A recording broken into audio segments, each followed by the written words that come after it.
During my sister-in-law's wedding, my mother-in-law locked me in the bathroom while I was in labor to keep the focus on the bride, but now the one getting locked up will be her. My husband Rick, 30, and I, 29, were blessed with a baby girl 2 weeks ago. She's our first child and we're thrilled. We've been busy adapting to parenthood. It's been a challenging change for both of us, but we're doing the best we can. We don't have much help, largely because of an incident that occurred on the day our daughter May was born. It was one of the most traumatic experiences of my life, and I don't think I'll ever be able to forget it. Not even the joy of May's arrival has been enough to dispel the paralyzing fear I felt that day. Honestly, if it hadn't been for the timely help from my husband, I don't think I would have made it. Despite the horrible event, I feel that since it involved family, we should be a bit more forgiving. After all, May is the first grandchild in the family. However, I'm not sure. My judgment is clouded by hormones and the demands of caring for a newborn. That's why I'm here on Reddit, seeking advice. This story might be long and involves several family members, so I ask for your patience. Rick has 2 younger sisters, Anna, 28, and Emma, 24. I have a good relationship with both of them, and there's no animosity between us.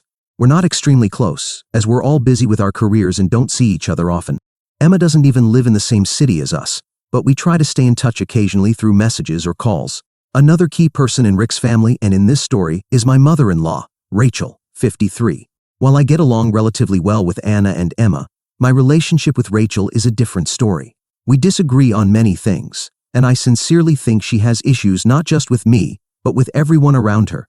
She's a control freak who wants everyone to follow her wishes to the letter. If things don't go as planned, she loses her mind.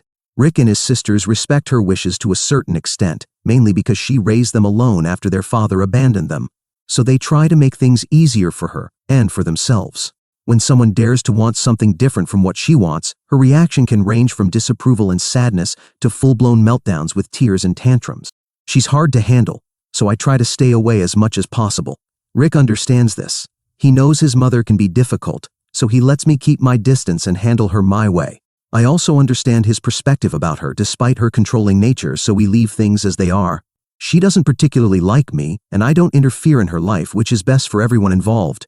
However, things escalated dramatically a few days ago, all because of her actions. Now, I don't think anyone will be able to forgive her.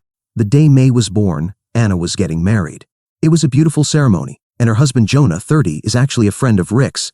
He proposed to her about a year ago, and Anna asked me to be one of her bridesmaids, to which I initially agreed. However, when Rick and I learned I was pregnant, I had to ask Anna to replace me as a bridesmaid, as I knew I wouldn't be able to fulfill the role. This happened 6 months after Jonah proposed, 6 months before the wedding, when I was already 3 months pregnant. I anticipated some negative reaction for pulling out halfway through, but I knew I had to prioritize my health. I was incredibly nervous and anxious about telling her, fearing it might affect our relationship. To my relief and surprise, Anna was very happy when I told her I was pregnant. For a moment, she forgot about her wedding. When she heard I couldn't fulfill my bridesmaid duties, her immediate response was, "Obviously, I'll take care of you." She even considered rescheduling the wedding so I wouldn't miss it, though that ultimately didn't happen, and it wouldn't have been fair to her anyway. But she was completely supportive. Emma took on the bridesmaid role, and the sisters were busy with wedding preparations, so I tried not to bother them too much, though they both kept in touch and offered as much support as possible during my difficult pregnancy. I feel a bit guilty for not being there for Anna on the most important day of her life, but she supported me unconditionally. The only person upset about all this was my mother-in-law. I think she was annoyed that I could no longer be a bridesmaid, which caused some minor adjustments to the wedding plans. I understood her perspective and didn't blame her for it. But even after Anna accepted my situation, Rachel's hostility toward me persisted. Although Anna, the bride, wasn't upset at all, Rachel somehow made me the antagonist from that moment on. It was confusing, and at first I thought it might just be hormonal tension on my part or wedding stress creating that impression. So I did my best to ignore it, and things stayed mostly stable. However, during the wedding, everything spiraled out of control, literally and figuratively. 2 weeks ago, I was heavily pregnant. My feet were swollen, my belly was huge, and I felt like I could faint. Yet, I still wanted to attend the wedding because Anna wanted me there. I had asked her beforehand if she wanted me at the wedding because I didn't want to steal the spotlight. I told her that having a pregnant woman there could draw attention away, and I didn't want that. Weddings are for the bride and groom, and I'd hate to be the one who shifts the focus. When I mentioned this to Anna, she was actually offended and hurt. She said she couldn't believe I'd fill my head with such nonsense and skip her wedding. Anna insisted she didn't care about attention or the spotlight. All she wanted was for her family to be there to see her get married. She made it clear that I had to go and assured me there wouldn't be any drama. I knew she meant it. Anna isn't one to mince words. If she hadn't wanted me there, she would have told me directly. As she truly wanted me to attend, I felt it was my duty to be there for her. Despite my discomfort, I knew I had to be present on her special day. I'm not going to lie, I heard murmurs from some people, but I did my best to ignore them. Anna was happy I was there, and at that moment, that was all that mattered to me. Rachel, my mother-in-law, didn't interact much with me, only throwing disapproving looks my way throughout the ceremony. I was too uncomfortable to care about her passive-aggressive attitude, so I let it slide. She could glare at me all she wanted, I wasn't going to react. Then the main incident happened. I started feeling unwell right before the ceremony began. At that moment, I had already greeted Anna. I got up and went upstairs, thinking a bit of movement might help me feel better and planning to return once I felt okay. What I didn't know was that Rachel had followed me. I was feeling hot and strange, so I went to the bathroom. Suddenly, my water broke. It was a genuine gush, and I started to panic. Although I love my daughter more than anything, she chose the absolute worst time to arrive. I couldn't think clearly. Luckily, I saw my mother-in-law nearby. I was doubled over in pain, and she ran toward me. I asked her to grab my phone and call Rick immediately because I needed to go to the hospital. Rachel helped me sit in the bathroom and handed her my phone. That's when everything changed. Out of nowhere, she turned on me and said she'd make sure Rick arrived in an hour after the ceremony ended, since she didn't want me ruining the wedding. I asked her if she was insane, explaining there was no way I could wait an hour in my condition. I tried to get my phone back, but she locked me in the bathroom and left with it. It was one of those bathrooms with a locking door, not the kind you can only lock from the inside. There I was, very pregnant, in active labor, trapped in a bathroom, without my phone and without my husband. I don't know how I didn't have a complete panic attack. If I had, I can't imagine what might have happened. Eventually, I stood up, approached the door and started banging on it, screaming as loudly as I could.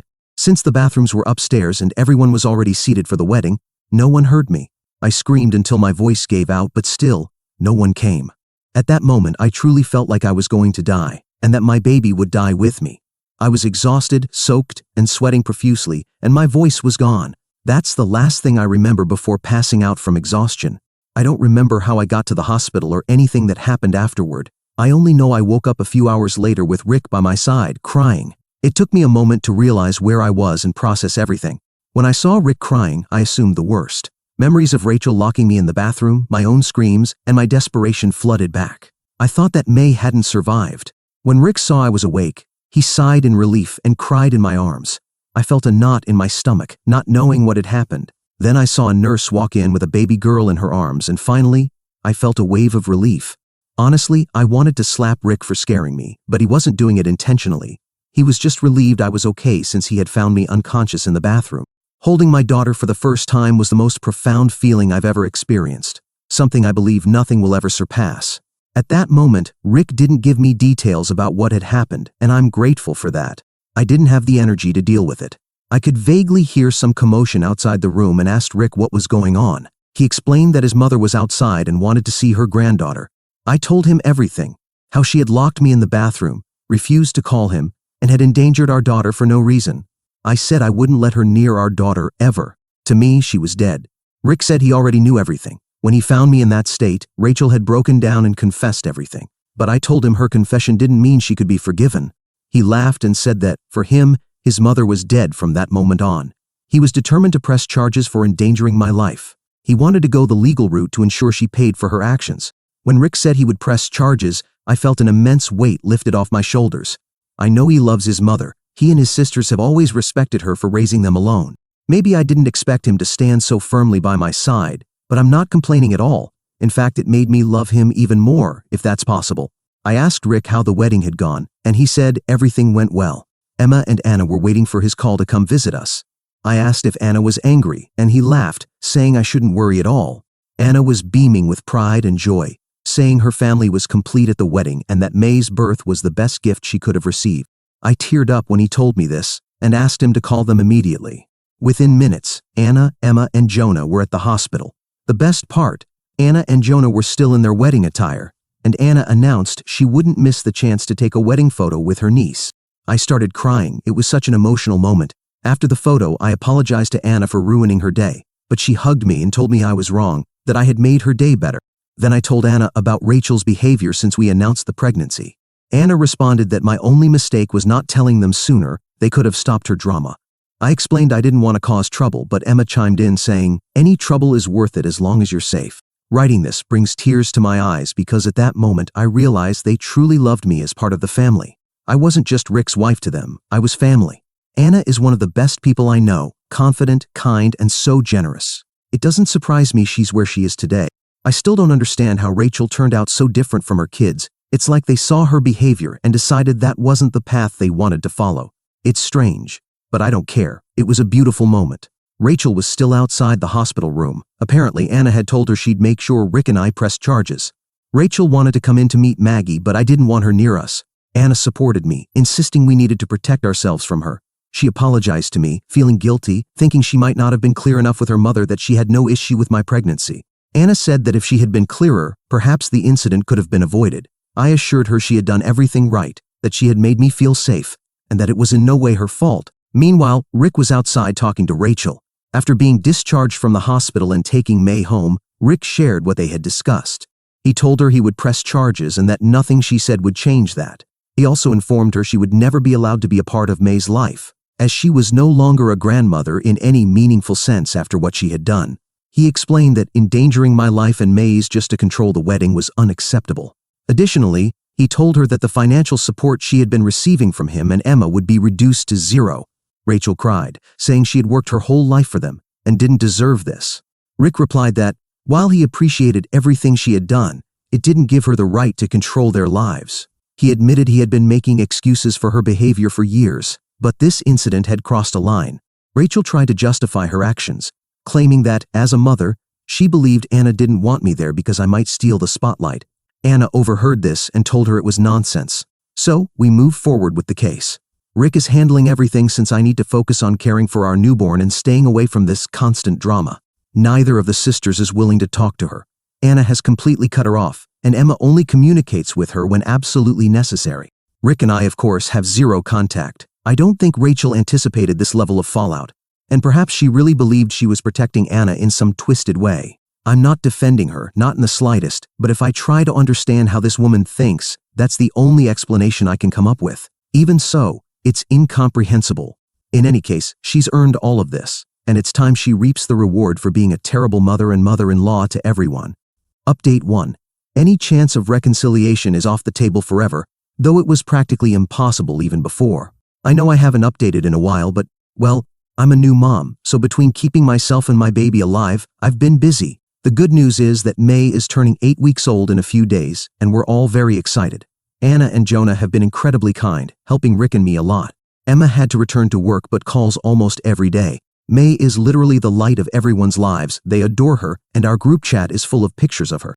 We haven't had any contact with my mother-in-law, especially since we pressed charges against her and were advised to maintain zero contact to avoid escalating the situation further. But this woman is genuinely unhinged, and last week she showed everyone her true colors. Last week, Rick and I woke up around 1 a.m. to loud banging on the door. I thought it was a break-in and rushed to hide with May while Rick went to answer. I could hear yelling, but I didn't dare come out because I didn't want May to wake up. It turns out it was my mother-in-law, and Rick said she was acting like a person out of her mind. She kept screaming that she wanted to see May and that we couldn't keep her away. Rick said he had to threaten to call the police before she backed off, as she was trying to force her way in. We immediately alerted Anna and Emma because if anything happened, everyone needed to be aware. We were worried, but honestly, it felt like a waste of energy. The next day, she sent us a disturbing message. She started by saying we were being cruel and horrible to her by not letting her see May, and that we were punishing her for the crime of being a mother. There was more melodramatic nonsense, and gradually her messages became more unhinged. She said she bore the burden of raising 3 children and always had to balance each of their priorities, which is what she felt she had to do on the day May was born. She didn't want May to steal Anna's day. Conveniently, she forgot that May literally wasn't even born yet, and that Anna herself had said multiple times she had no problem with the pregnancy and the wedding happening simultaneously. So far, it didn't seem entirely insane. What left me speechless was what she said next. She admitted she was worried that, with May in our lives, she would no longer be as important to her children. When I announced my pregnancy, she thought Anna would be angry because that's what a normal woman would feel. But when she saw that we were all excited about both the pregnancy and the wedding, she didn't like it. Basically, she was saying she didn't like that we were all happy together and supporting one another. She wanted us to feel jealous and compete with each other. She even said that upon realizing the due date would be close to the wedding, she hoped Anna would be upset with us, and that maybe May wouldn't steal everyone's attention. But that didn't happen, and everyone was talking about May. She said she felt disrespected because a baby who wasn't even born yet had taken her place as the glue holding her children together. She kept writing and wouldn't stop, so I asked Rick to block her. I told him she was unhinged and dangerous for May and for all of us.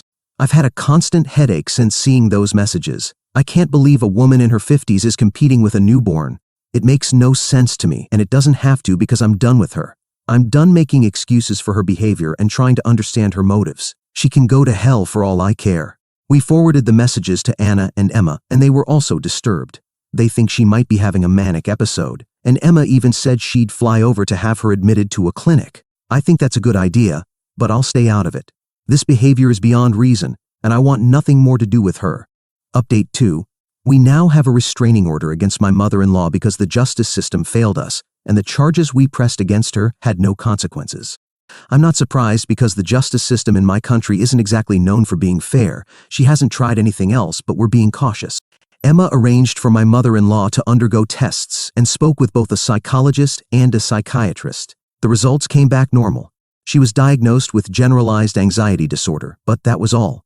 The doctor confirmed there was no underlying medical reason for her behavior and suggested Emma take her to therapy. After this, Emma decided to cut all contact.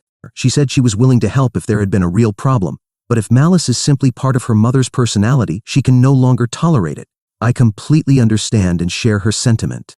Perhaps she would have had my sympathy and support in a few months if a psychiatric issue had been diagnosed. But now that this has been ruled out, we know this is simply her character. There is no way to reconcile with that. For this reason, we have obtained a restraining order. For Rick, May, and me, safety is our top priority, and my mother-in-law has demonstrated twice now that she is not safe to be around. Moreover, her specific animosity toward May means we must be even more vigilant to ensure they don't come into contact. I believe this will be my last update, and I hope there will be nothing else to say about this entire episode. It has been a heartbreaking experience for our family, and I'm grateful that we are all safe. Thank you to everyone who followed this story and offered us your support. Update 3. It's always good to seek a second opinion, isn't it? You'd think that between a psychologist and a psychiatrist, a professional evaluation would be accurate, but I'm already starting to doubt that evaluation, or maybe I just want to believe they got it wrong because if my mother-in-law is truly sane, then water isn't wet. There's no other logical explanation for her behavior. Although the diagnoses say there are no deep mental health issues, her actions tell a completely different story.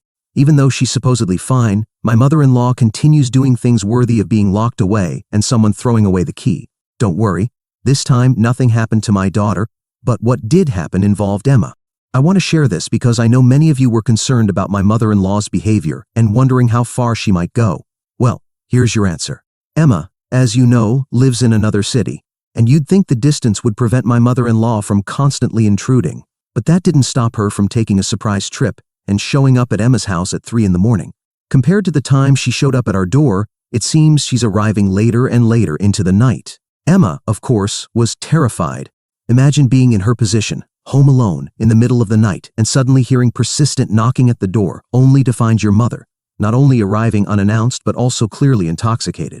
Emma, as far as I know, is single at the moment.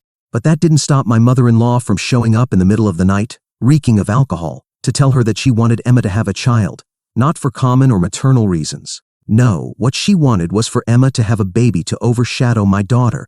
Yes, you read that right. My mother-in-law is obsessed with having another woman in the family have a child to compete with May and, in her words, stop her from being the center of attention. But it didn't stop there. She added that this would also create competition with Anna, who, as far as we all know, has no plans to have children in the short term. So, in my mother-in-law's twisted logic, the best solution would be for Emma to have a child as a sort of rival to May, and, in the process, sow discord between the sisters. The perversity of all this leaves me speechless.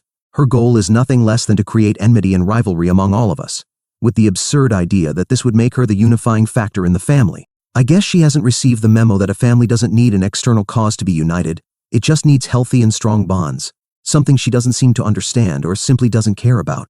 Emma, despite everything, was incredibly generous. She let her stay the night, mainly because she wasn't going to let her mother drive back to her city in that state. In addition, Emma has decided to seek a consultation with a professional in her city which is larger and possibly find someone with a different approach who can help figure out what is truly going on with her. Emma's idea is that in a place with more specialists, she might get a more accurate diagnosis, or at least an idea of what is causing this irrational and harmful behavior. The family has come together more than ever, which is ironic, in rejecting these attitudes and deciding to maintain firm boundaries. When I know more about my mother-in-law, I'll update you.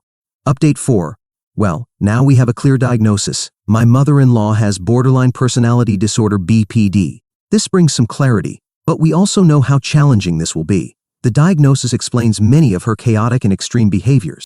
Rachel will stay temporarily with Emma to receive treatment, and she may even be hospitalized for a time so specialists can observe her progress and adjust the therapeutic approach as necessary. They're discussing a combination of medication and therapy, which could help stabilize her emotions and hopefully teach her healthier ways to interact. I can't say my mother-in-law is particularly happy about this, but if she truly wants to heal and improve her family relationships, this seems to be her only path. Emma has taken on the role of support, which is admirable considering everything that has happened, while Anna has distanced herself somewhat. I haven't specifically spoken with Emma and Anna about how they plan to manage their relationship with Rachel if she improves, but I understand their support is more an act of responsibility than immediate acceptance. For our part, even if her health improves in the future, the damage and risks she has caused are hard to forget. The threats toward May and her dangerous behavior, like driving while intoxicated, are enough reasons to keep her out of our lives. It's not just a matter of forgiveness or reconciliation, it's a matter of safety for my daughter and our family in general. As for Rick and me, we are convinced that no matter how far her treatment progresses, maintaining distance is the best course of action.